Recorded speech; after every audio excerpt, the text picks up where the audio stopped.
Assalamualaikum warahmatullahi wabarakatuh. Perkenalkan, nama saya Dedang Kustiawan. Saya mengajar mata pelajaran biologi di SMA Negeri 1 Megamendung. Pada kesempatan ini saya akan memaparkan tentang materi sistem regulasi dengan media pembelajaran PowerPoint.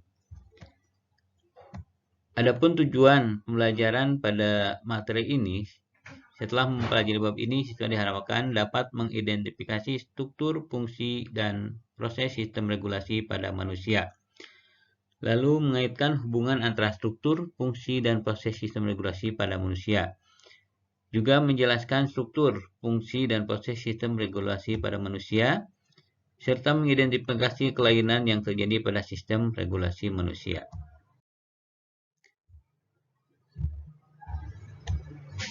Tiga perangkat pengatur kegiatan tubuh pada manusia, diantaranya yang pertama sistem saraf, untuk menanggapi adanya perubahan lingkungan yang merangsangnya.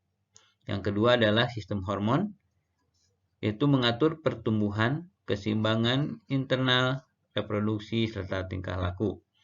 Serta yang ketiga adalah alat indera, merupakan reseptor rangsang dari luar.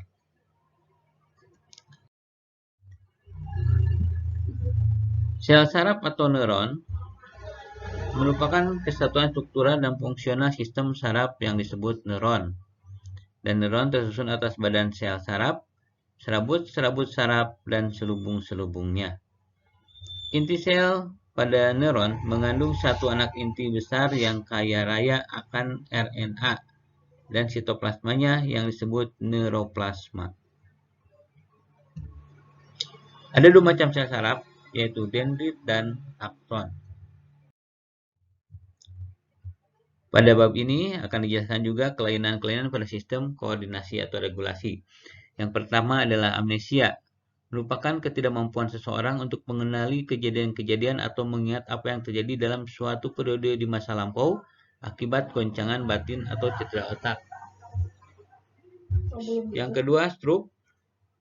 Stroke merupakan kerusakan otak akibat tersumbatnya atau pecahnya pembuluh darah yang mengarah ke otak. Catar merupakan orang penderita catar diduga ratusan sampai ribuan penderita selalu melukai dirinya sendiri pada saat depresi, stres, atau bingung.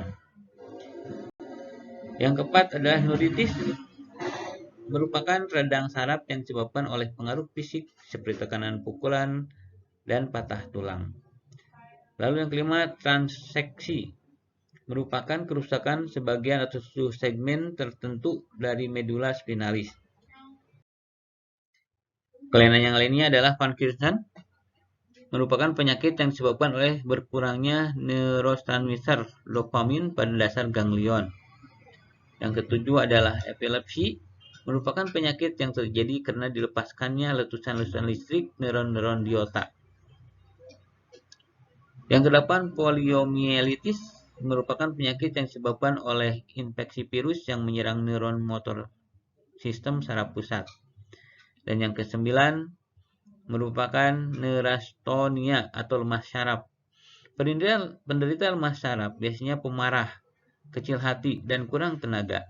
Penyakit lemah saraf ada yang terjadi akibat pembawaan dari lahir, ada juga yang terjadi akibat keracunan.